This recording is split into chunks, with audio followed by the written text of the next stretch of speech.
ஹைதராபாத்துடைய காவல்துறை ஒரு சமூக இயக்கத்துடைய தேசிய பொறுப்பாளரை விசாரணை செய்ய வேண்டும் என்ற நோக்கத்தில் ஒரு தேசிய பொறுப்பாளரை ஒரு முஸ்லிமை அழைத்து சென்றது. ஏன் என்னை அழைத்து வந்தீர்கள் என்று அந்த பொறுப்பினுடைய அந்த அமைப்பினுடைய நிர்வாகிகள் கேட்கும் பொழுது சொல்லி காட்டுகின்றார்கள், ஏகப்பட்ட குண்டுவெடிப்புகள் நடக்கின்றது, தினம் தினம் குண்டுவெடிப்புகள் நடக்கின்றது, ஹைதராபாத்திலே நடக்கின்றது, மாலேகானிலே நடக்கின்றது, மும்பையிலே நடக்கின்றது.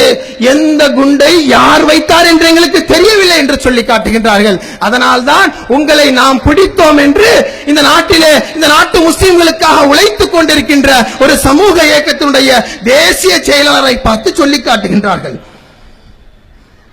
அவர்களுடைய அந்த பதிலிலிருந்து நமக்கு தெரிவது, இந்த நாட்டிலே வெடிக்கக்கூடிய குண்டுகளை யார் வைக்கின்றார்கள் என்பது இந்த நாட்டினுடைய காவல்துறைக்கு தெரியவில்லை என்பதை அவர்கள் சொல்லி காட்டுகின்றார்கள்.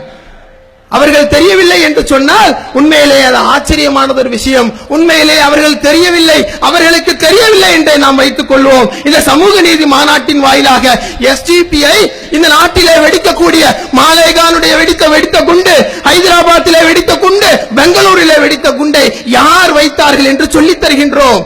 நீங்கள் விசாரிக்கின்ற முறைப்படி விசாரியுங்கள். எப்படி பெங்களூரு குண்டுவெடிப்பிலே கிச்சான் புகாரியை நீங்கள் விசாரிக்கின்றீர்களோ அதே போன்று நீங்கள் விசாரித்தீர்கள் என்றால் உங்களுக்கு அவர்களிடமிருந்து தெரியும், வைத்த குண்டுகளை தவிர வைக்காத பல குண்டுகளும் தெரியும். யாரை நீங்கள் விசாரிக்க வேண்டும் தெரியுமா? RSS உடைய தலைவர் மோகன்ஜி பாகவத்தை நீங்கள் விசாரிக்க வேண்டும், ராஜ்நாத் சிங்கை நீங்கள் விசாரிக்க வேண்டும், பொன் ராதாகிருஷ்ணனை விசாரிக்க வேண்டும். தலைகீழாக நிறுத்தி 30 நாட்களாக அவருடைய மார்பிலே நீங்கள் கரண்ட் சாக்கு கொடுத்தீர்கள் என்றால் யார் அந்த குண்டை வைத்தது என்பதை பொன் ராதாகிருஷ்ணன் சொல்லுவார், ராஜ்நாத் சிங் சொல்லுவார், மோகன் பாகவத் சொல்லுவார். நீங்கள் எங்கேயும் தேடி அலைய வேண்டியதில்லை. சுதந்திர இந்தியாவிலே வெடிக்கப்பட்ட அத்தனை குண்டுகளையும் செய்தது இந்த RSS சங்க பரிவார்கள் மட்டும்தான் என்பதை நீங்கள் விளங்கிக் கொள்ளுவீர்கள்.